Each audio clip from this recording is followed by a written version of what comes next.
Okay, so at this time, I'm going to go ahead and call the meeting to order. Welcome everyone to the Community Development and Urban Planning Committee meeting. I am Council Member at Large Maria Cabrera, the chair of the committee. And at this point, I would like to do a roll call with the members of the committee. If you could please introduce yourselves.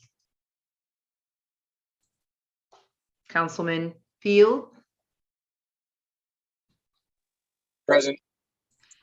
Council Member Spadola. Present. Council Member Brigida Fields. Present. And I do not see any other members of the committee. And at this time, I would also like to have recognize Council Member Michelle Harley. Present. Thank you so much. I do not see the, and the Council President, also member of the committee, Council President Ernest Trippi-Congo. Thank you everyone for joining us. Maria, I'm here. Who's there? Oh, I'm sorry. Council Member Xanthia Oliver is also with us today. Thank you so much. I don't see any other names, so let's proceed. We do have a short agenda, and we're going to start with the agenda item, a resolution approving the bid of the best bidder for the disposition of 3 parcels of land commonly known as Humboldt Park. The sponsor is Councilmember Harley.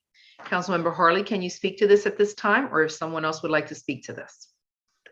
I'm going to defer to Director Bob Weir. Thank you. Director Weir, you may proceed to tell us about this resolution. Thank you, Council Chair and committee. I would like to just go over the technical pieces of the covers for the Real Estate and Housing Department. Then Mike Hare from the Puccini Pollen Group is on, and I believe he will take the council through his presentation. So in background, the city currently owns 3 parcels, 6 West 4th, 8 West 4th, and 308 North Shipley. On April 7th, 2022, the council passed resolution number 22-014, declaring these properties to be surplus, approving the properties for disposition, and authorizing the Department of Real Estate and Housing to conduct disposition proceedings. Per city code, the Department of Real Estate and Housing advertised the RFP on 4/28/22, the 3rd of May 22 in the News Journal and on the website. The RFP due date was Wednesday, May 18th, 2022 at 10 a.m. And we had the first floor drop-off box in the city of Wilmington where the proposals were to be dropped. And we took that box out of the first floor at 10 a.m. One proposal was submitted in response to the RFP by the Puccini Pollen Group. The proposal was reviewed and evaluated based on the criteria contained in the RFP.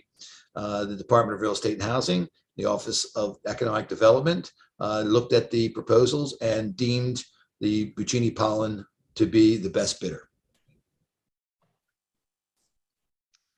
Director, I have a question. How many bids did we receive? 1. Okay. Councilmember Harley, is there anything else would you like to discuss? Yes. Good evening, everyone. Good evening. My comments would be that in the discussion that I have been a part of, in addition to what Director Weir just expressed and explained, the way that the community is going to benefit from this transaction, to my understanding, is that whatever bidder received this particular that was approved by the city, that once those parcels were appraised and whatever the dollar value is of those parcels, the bidder will be working with the administration to invest those dollars into another park, primarily within the 4th district. So I wanted it to be clear in terms of my position in this conversation, in terms of what I wanted for the community, that we would get something back in another park, since there are a number of renovations taking place in the parks within the 4th District. That's all I have, Madam Chair. Thank you very much. I do have a letter that was entered into the record in reference to the property. And I'm not going to read it because I believe we do have a public hearing that we are going to hold in reference to this, to Humboldt Park. And that will be part of our city council meeting next Thursday, June 16th. I do want to mention that Delaware Technical Community College, the president, Mark Brainerd, did submit a letter into record basically stating that they are fine with this property being repurposed in whatever fashion that might be, and that the campus, some folks have expressed concerns about the Del Tech students using the park and doing their homework there or just spending time socializing. But they're saying is that they have a newly renovated Student Success Center, a learning commons, a courtyard, and that the students are actually using the spaces within the college. They are inside, they're secure, they're safe. It also mentions that they will walk to nearby locations, but they do not use the park as a gathering space at this time. And that they do feel that there is a population of homeless folks that gather there, and there's other disruptive behavior that takes place at the park. Defecation, urination, these are things that feedback that we have gotten from different entities, so that their position is that they value their relationship with the city and that they appreciate that we're considering their concerns, and they would like to see just something more positive or repurposed on that particular piece of land. I see that Councilmember Harley has her hand up. Would you like to speak at this time? Yes, thanks, Madam Chair. I also want to add that for those that don't remember, and for the record, that this space basically is going back to what it used to be. Before Humboldt Park was built, that space right there used to be commercial or mixed use space. It used to be a gospel bookstore, used to be a church there.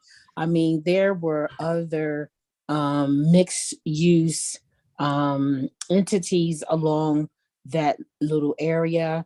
And the letter coming from Del Tech to me carries a lot of weight, because I do believe that they were the ones that originally wanted us to consider, Humboldt Park for the students. And it really never really came into full fruition for the students. It was very, very, very, very underutilized. And so with them sending us a letter to let us know that they are in support of whatever decision that we decide to use that space for, given the fact that Humboldt Park pretty much came about because of their request, I think that needs to be pointed out as well. Thank you. Thank you, Madam. Thank you, Miss Councilmember Harley. Is there anyone else from City Council that would like to make a comment or have any questions? I don't see any hands raised. At this time, is there anyone from the public that would like to make a comment? Do we have anyone signed up for comment? I don't want to miss anyone. In closing, I'm just going to say that I didn't know where Humboldt Park was. I had never heard of it. And I did go there after the Ladybug Festival. I was left stranded since my son had the vehicle, and I had no choice but to sit around for 35 minutes. And I took in the park. I sat, I observed, and I just felt it was a sad little park. I felt desolation when I was there, and it really could use some improvements. There's no grass growing, just 3 trees. And the way that it was designed, it's not even designed like amphitheater style where you could really use it for anything else. It'd be nice if we could have an outdoor performing space. There is a public structure there, and is public art. And I did get phone calls and emails about that. And I have been reassured that in working with the Cultural Affairs Department, that the public art will be relocated and the artist is on board and they're working directly with the Cultural Affairs Director, Tina Betts, to make sure that it is in a great location, as we do value our art, our artists in our city. So that was just the feedback and the comments that I have gotten. I also have heard that in reference to open spaces and trying to preserve the park, that there's conversations about having a public space restored in that area with whatever the plans are, and that there will be access to the public so that we're not losing our park, but gaining a space that will be well maintained and manicured. So with that, this Madam Chair? resolution, excuse me. Madam Chair, Yes. it's Mike here. I didn't raise my hand, obviously, in public comment, but I didn't know if anyone had any questions for. Oh, yes, please. Does anyone have any questions for Mr. Hare? The one thing I would do is certainly affirm, Madam Chair, the comments that Councilmember Harley made regarding reallocation of proceeds to a park within the 4th District. Those are conversations that we had early on. We certainly know it's not up to us. That's how this happens, but that was the understanding in her support of this project. And frankly, the discussions date back to original conversations with former Parks and Recreation Director Kevin Kelly. And I know that she's been in contact with the administration about that. So that certainly was our understanding as well. And in terms of what we intend to develop there, we were proposing an apartment building of approximately 55 units. And, in addition to the purchase price, the city financially would benefit immediately by $165,000 in permit fees, roughly $55,000 in construction period wage tax. And then we find historically across all our properties in the city, an average of 60 to 65% of those folks that move into our units are new to the city of Wilmington. So additional wage tax. And attached to the proposal was an economic development, a public impact analysis in terms of the additional resources. And to your comment, Madam Chair, we are working with the neighbor next door to see if there is a public space that remains immediately adjacent to the footprint of the parcel along Shipley Street. So I just wanted to, make sure that everyone knew that everything that was described remains our intent, should we ultimately be chosen by the city for this project. Thank you, Mr. Hare. And even though no one is asking this question, this was a concern that was brought before us, and that Sure. would be in terms of parking. Could you address that at this time for the folks that would be living in those 55 apartments? Sure. And parking is the tail that wags the dog, certainly in an urban environment. The city several years ago lifted its parking requirement for C3 districts. We see in most of our urban units, the requirement is 0.5 spaces. Originally the requirement was 0.5 spaces per unit. We see most of our buildings being parked less than that. So not dissimilar to the situation that we have in Lower Market Street, et cetera, where we do not see the demand. So there is some parking along Shipley Street. There is parking at 3rd Street. We are not required to seek a parking variance in this area. We do hope maybe it's an issue that we would have to deal with because of Lincoln Square bringing new residents to that property. But right now it's not required, and we're hoping that we can find alternatives, perhaps even in partnership with Deltec. Great. That sounds great. At this point, is there anyone else from council that would like to make a comment or have any questions of our speakers, of myself, or any of the council members? Okay, we're not seeing any. This is a resolution. It does not have to be voted out of Maria, committee. my hand is up. I'm sorry. This is Councilwoman Fields. Okay, go ahead, Councilmember Fields. I'm not sure. Yes, Oh, there you are. Mr. Hare, I just wanted to ask, even though it's not a requirement, is that something that you can do, or you still have to ask? No, we certainly, the project would not support building any structured parking, et cetera. Okay, thank you. Thank you. Okay, so at this time, I will proceed.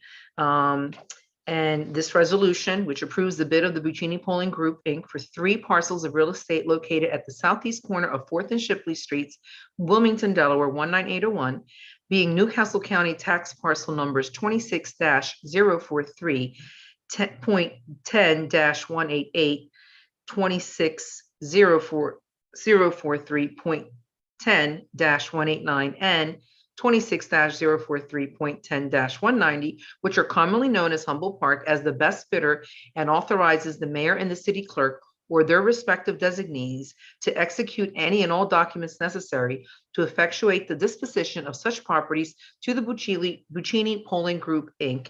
This will be before City Council on June 16th, where we will break for a meeting, a public hearing of the whole, and the public is welcome to come, make their comments and speak at that time, and we will vote on this at that time. Thank you very much. Thank you to our presenters. You're more than welcome to stay. Otherwise, we're going to proceed to the next agenda item, which is a presentation by the African American Heritage Institute and the board, and they are with us today. One of those members I will mention is our former Mayor, Mayor James H. Sills Jr. Not sure, if he's with us today, but he is part of that group. And if he's with us, we welcome him. Are we ready for the presentation? We are, Madam Chairperson. Thank you very much. You're most Like welcome. to- Ms. Helen Foster will be presenting. Thank you so much, Ms. Helen, for being here. I would like to introduce my colleagues, the President of the Board, Reverend Lawrence Wright, the Vice President of the Board, Gary Hutt, and our esteemed President Emeritus, Mayor Jim Sills. Hopefully you've all had an opportunity to scan the presentation that was submitted on Tuesday. And at this point, I'd like to hand the proverbial microphone to Reverend Wright to begin our presentation. Good evening, Madam Chairman, and to the other council persons. Thank you very much for the opportunity that you've afforded us to come and give you an update in terms of where we are with the establishing of the African American Heritage Center in the old Allied Kid building. You may recall, Madam Chairman, that back in 2016, you were very supportive, and certainly we want to thank you for that. When Mayor Sills and I visited with each council person to ascertain their support for the agreement that we signed in 2016 with Mayor Williams. We want to take just a minute, and I know that you have given us a time frame, and we're going to operate within that time slot. But I just want to take a minute to give a little bit of background, especially to those council persons who may not have all the knowledge, and I'm not going to give all the knowledge tonight, but just to bring you or to give you a feel and a flavor for where we are and where we've come from.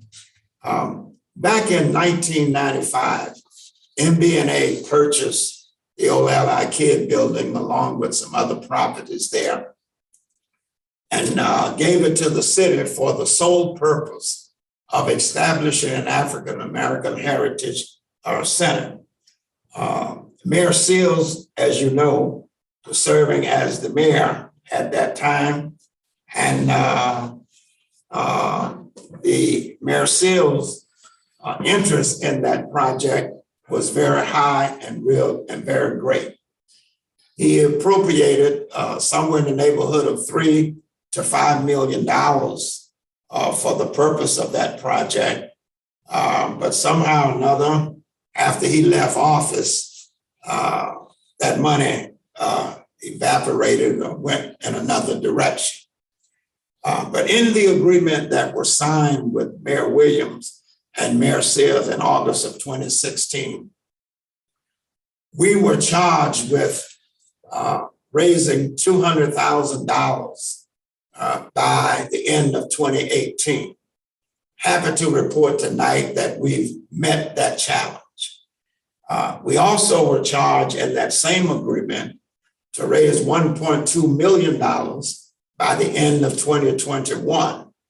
Glad to report tonight that we met that challenge as well. We also were able to secure $625,000 grant from DNREC for the purpose of participating in the Brownfield Development Program. Brightfield actually is doing the work and the remediation on the properties. I want to emphasize that we have a new agreement that's being negotiated with Mayor Przicki at the moment. We do have that agreement in hand, and we have our real estate attorney reviewing that agreement. We believe that we'll be able to go to settlement with the city sometime in early July. We are claiming, as Mayor Przicki has awarded us, or going to award us, the titles to those 5 properties. We are hopeful that we can make settlement by early July. Next slide, please. Thank you. In our current position, which I guess I got ahead of the slides, but that's okay. We are working diligently with our real estate attorney, and we're working with our architect, and we're working with our CPA, our accountant. We are very adamant about the completion of this center. The new agreement that we have with Mayor Przicki runs through the year of 2027. And there are some benchmarks, and we're very confident that we are going to meet those benchmarks. I am pleased that you have given us an opportunity this evening to share with you and to bring you and your committee and the councilpersons overall up to date in terms of where we are. Thank you very much, and it's my privilege to ask our Vice Chair, Gary Hutt, to come to the microphone now. Next slide, please. Madam Chairman and members of council and other visitors that may be participating in this meeting, I just wanted to thank you for this opportunity to talk about this important project. We think that this project is going to have, it is our hope that this project will have a major impact, not only on the east side of Wilmington, but in the city and in the entire state. This is a project that speaks not only to the African-American community, but it teaches other communities about the contributions of African-Americans in the city of Wilmington and the state of Delaware. This has been a challenge, as I'm sure you all know. This has been a challenging endeavor, but we've been real blessed and certainly pleased that we've been able to attract funding from a variety of sources, including the state of Delaware, including some private foundations that have seen fit to support this project. And Reverend Wright detailed some of those folks, as well as groups like the IMAC, the churches in Wilmington, and individuals have given contributions to support this project. So when it was set out that we had to meet that $1.2 million threshold in order by the end of last year, in order for us to move forward under the terms of our original agreement. That threshold was met by a variety of partners, those same kind of partners that we anticipate that will be involved in sustaining this operation and that will also be consumers of the product that we plan to put out there. So if there are any specific kinds of questions, I think Helen will reserve a little bit of time, because we don't have a lot of time at the end of the presentations for questions. Thank you. Okay. Could you advance the slides, please? And Mayor Sills is going to take the mic over. We just wanted to share with you a prospective investment partner portfolio as we move forward. You will notice that we have a diverse array of potential parties that will be soliciting for support, specifically financial support. We want to make sure you have that document in front of you so that everyone is clear that we are looking to diversify the support for the organization and this capital project. Next slide, please. This is Ms. Oliver. Yes. Yes. No, wait till you finish. I'm sorry, I just put my hand up. I'm sorry. Okay. We just want to share with you a preliminary design of what we're thinking about for the 1039 workshop. This is one of the 5 parcels that the city is looking to transfer to us in July. And you can see where we're looking at a potential addition on the back. So this will be an opportunity to renovate this particular structure, take it to a commercial use, do an addition on the back, and this will be our administrative offices and where we pilot our programs that Mayor Sills is going to speak about briefly. Next slide, please. And this is the a prospective rendering of the Allied Kid Building once the multi-year renovation has occurred. It is preliminary in nature, and we're looking forward to getting to work on this, as well as 1039 Clifford Brown Walk, once these title transfers have happened and we've had Brightfields come in and do the remediation. Next slide, please. Yourselves.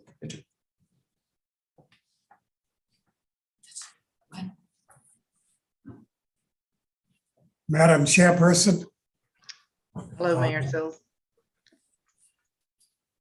Good to hear your voice, and thank you for the opportunity to be a part of our presentation.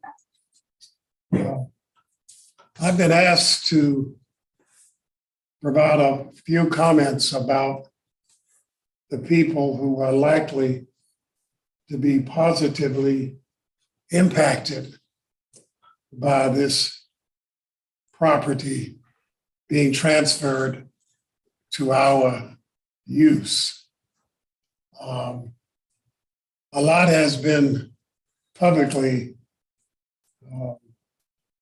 mentioned about the question of youth identity and the fact that we have so many young people in the urban community, Wilmington included, which suffer from a lack of personal identity. What that generally means is that we have a high percentage of young people ages 16 to 21 who have been subjected to economic deprivation. That also means that we're talking about people who have been most often dropped out of school, who are not employed, who feel that they are not generally recognized as important and having value. We think that this property, if it's transferred to us, would enable us to develop programs that would help young people to feel a greater sense of identity and benefit from the programs that we plan to put in place. A lot of the young people who likely will benefit are ones who have not been able to get employment and been able to feel a greater sense of worth about their value in the community. And we plan to have programs that would address some of those problems by helping young people to be given a chance to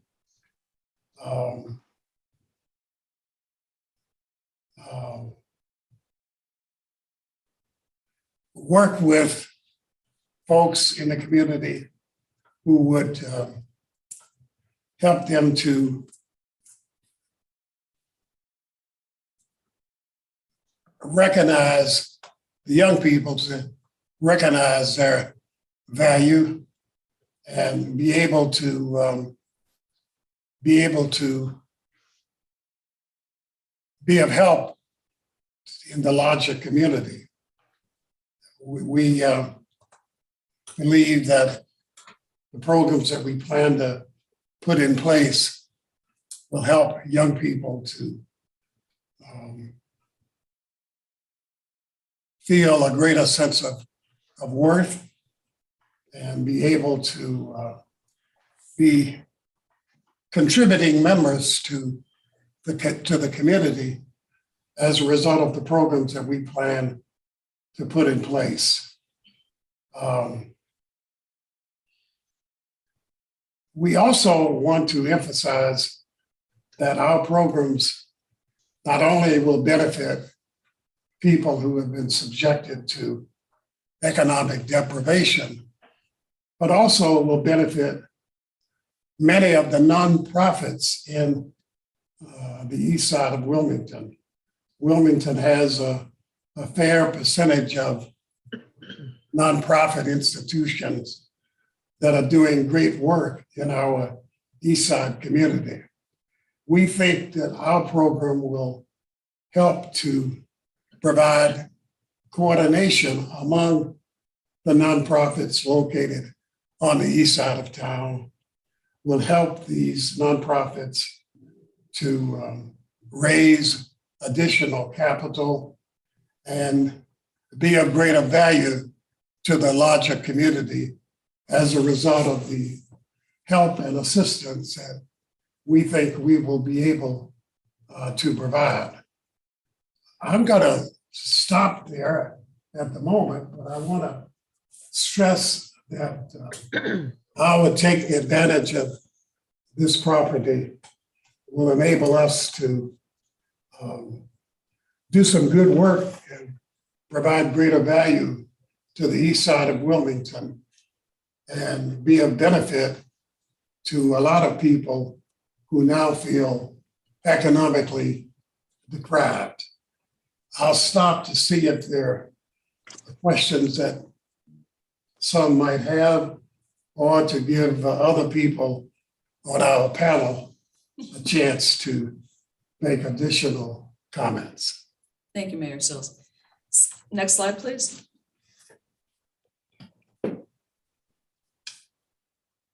We wanted to make sure that people were aware that the comments that we've heard from Mayor Sills and Reverend Wright and Gary Hutt are reflected of and support our mission statement.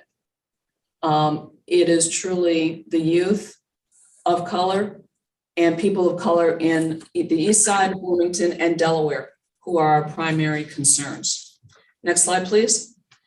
I'd like to wrap up the presentation by making this body aware of a few plans that we have.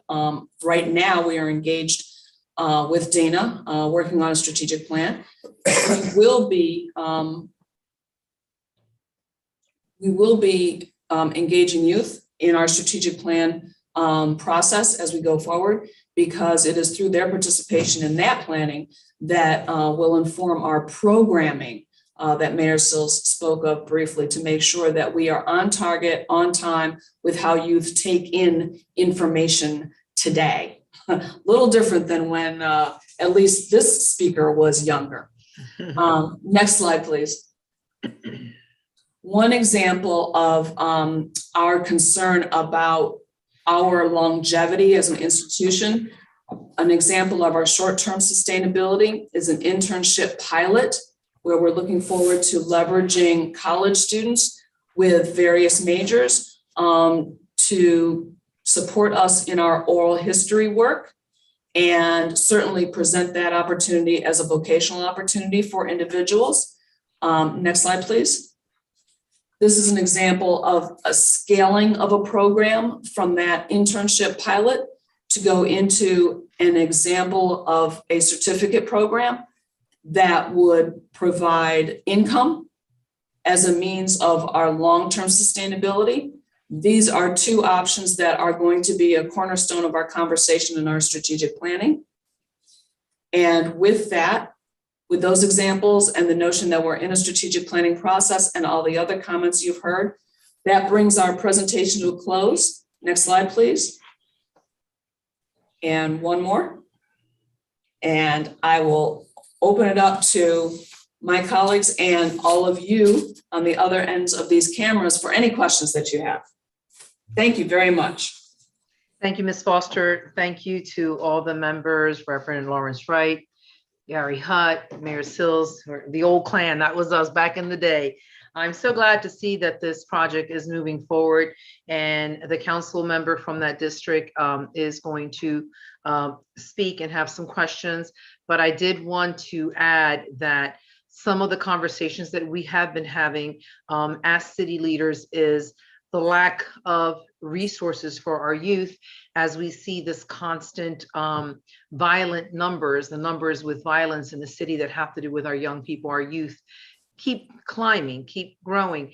And many will argue that they just really don't have a place to go. They're not getting the resources, the job training, the support systems that they need to be able to do that within their neighborhood. So with the investment of the ARPA funds in the East District, in the East Side, we're going to see some transformative change over there, where we will start combating the vacant properties.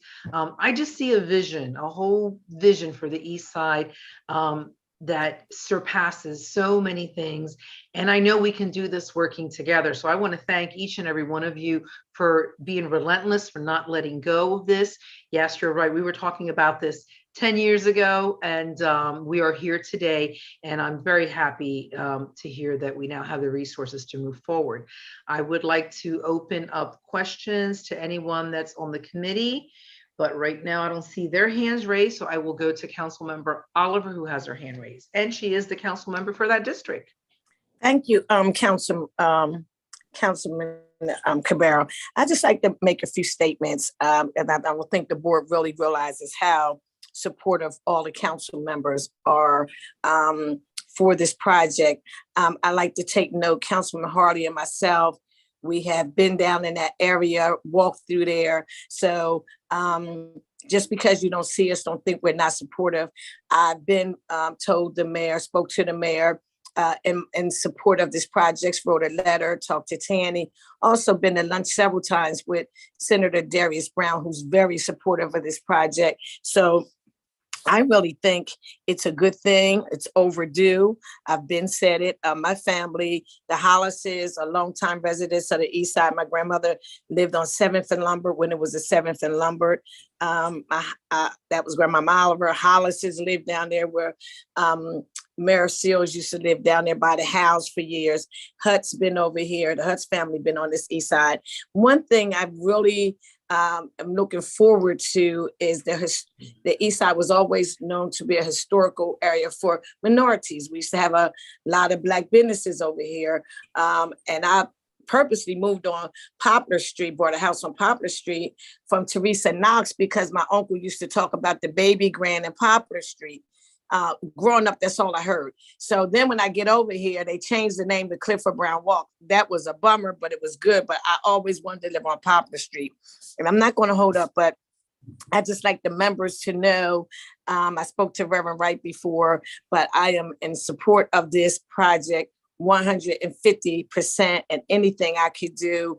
Like I said, the mayor, without a doubt, whatever meetings you go in without me, you can always mention my name. He know I wrote him a letter. I've been supported from day one. So as Councilman Cabero said, I'm looking forward to this. And I've talked to Harmon Carey a lot about it. He's always been involved. People can say what they want to say, but I have to respect Harmon. He knows what he knows. And I've even went on his TV station talking about this site and looking forward to it being opening one day. And everybody else has already, stated, so I won't repeat what everyone said about the youth. And just for us to have a place for minorities to be able to walk into, for Blacks to be proud. I mean, it couldn't be a better spot. So me, myself, don't have to worry about me. I'm in favor and support of this, as well as all council members. And I know Maria Cabarrus, Councilman Cabarrus, and as I said, I know Michelle Harley, we shared the East Side together. As I said, we've talked about it, wrote Brown about it, walked around it, and met with Senator Brown about it. So I've even spoke to Stephanie, Representative Stephanie. We went out to coffee to talk about it one morning. So I have been doing my little leg work and dropping the seed to individuals I need to drop it to. And that's all I had to say. And kudos to everybody, because I know it has been challenging. I went on Channel 28 when they had a marathon to try to raise money. I was on there trying to help raise money when they had a marathon for the building. So I'm just here to say I've been on this bandwagon from day one. If you don't see me, it's not that I'm not involved. I'm very involved. Thank you so much. I just can't make every meeting. Thank you, Maria. Thank you, Councilwoman Oliver. And we have our esteemed President Congo, who has his hand up. President Congo, proceed. Thank you, Chairwoman Cabrera. Just want to congratulate the team. I know this was a long time coming. A lot of frustration, but you guys did it. You did it for our city, so I'm extremely thankful for all of you. Now we have to make sure that, I'm sure that it will be, we have to make sure that this is 21st century, first class, top notch facility that we all can be proud of. Black, brown, white, Asian, everybody. We want to make this a destination within our city. And we have to do that together. And it's, it's terrible that that it has been a long, frustrating road, but if you ever need me, we've had conversations. I will always have your back, and I will try to do my best to make sure that we as a council will always support your efforts. Thank you. Thank you, Mr. President. So is there any other comments that the group would like to make before we close the meeting? Anyone from the AAHI? Hi. Oh, Councilmember Harley has her hand up. Proceed, Councilmember Harley. Thank you, Madam Chair. I too want to thank all of the speakers and presenters that was present today to update us on this project, because it truly has been a long time since we've all heard about, what's been going on with the institution. My question is there an ask from us today? That's number one. And unless I missed it, and I'll be honest, I've been in and out. When is the projected date? And I know sometimes, there are different barriers and situations that come up, that prohibit you from actually achieving your prospective start date or finish date. But do you have one? Do you have a date where you plan to actually try to open? And is there an ask from us today? That's all I have, Madam Chair. Okay. Ms. Helen, if anyone from your group would like to answer, you may proceed. Yes, Madam Councilwoman, thank you for your question. There is no specific ask today. It was our intention to update council members on the status. We will be coming to you to take action on a formal resolution since we have a new agreement with the city. The 2016 resolution was connected to the old agreement. We are looking at a July settlement with the city of Wilmington. We've got a lot of work to do between now and then, as you can imagine. 1039 Clifford Brown Walk will be the phase 1 of construction, if you'd like to think of it that way. The Allied Kid Building will take longer. That is a multi-year project, but with the renovation of 1039, we are looking to open our doors in a fairly expedited manner on that location. And in the meantime, we'll be operating virtually, but we'll open the doors on the 1039 location. And our goal is to be in there within, I'd say 12 to 18 months, pending on supply chain issues and construction delays. And hopefully Councilman Ware can help us with that. In terms of processing paperwork, I'll be coming to him shortly with some data that we need to gather to go before the zoning board. So, Reverend Wright, my other colleagues, would you like to make any final comments? No more than thank you very much for the time you gave us today.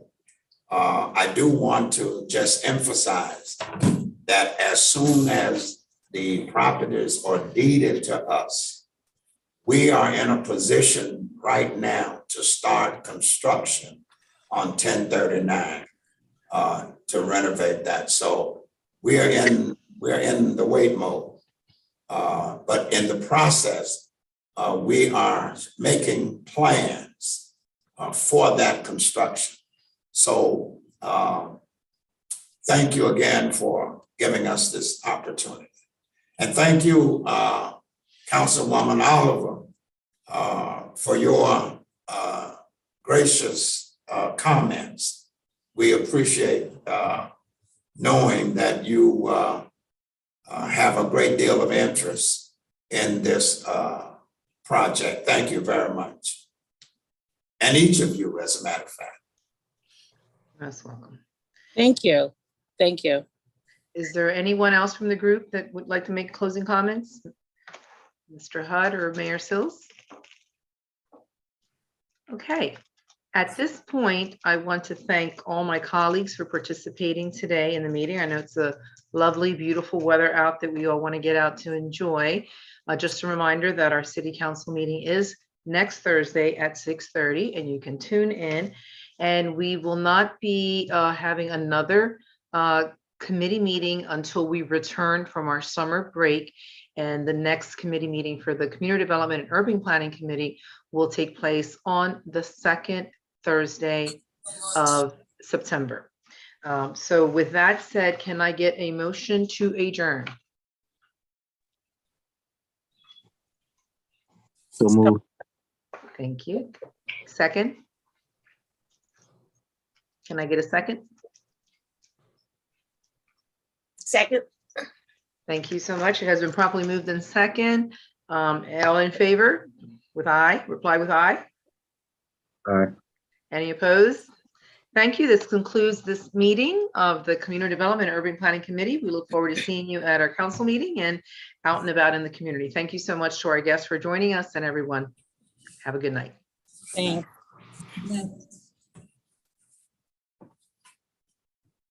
Okay. We are out. There you go.